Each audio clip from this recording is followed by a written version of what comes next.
You ask Tiger to solve. This deals with linear equations with one unknown. The final result is x equals -1. Let's solve it step by step. Swap sides. Group all constants on the right side of the equation. Add 5 to both sides. Simplify the arithmetic.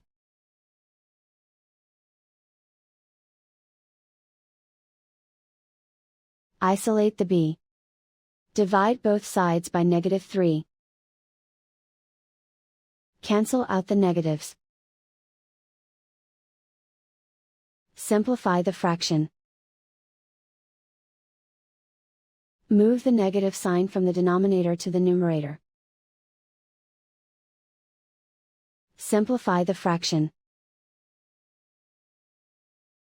And so the final result is x equals -1.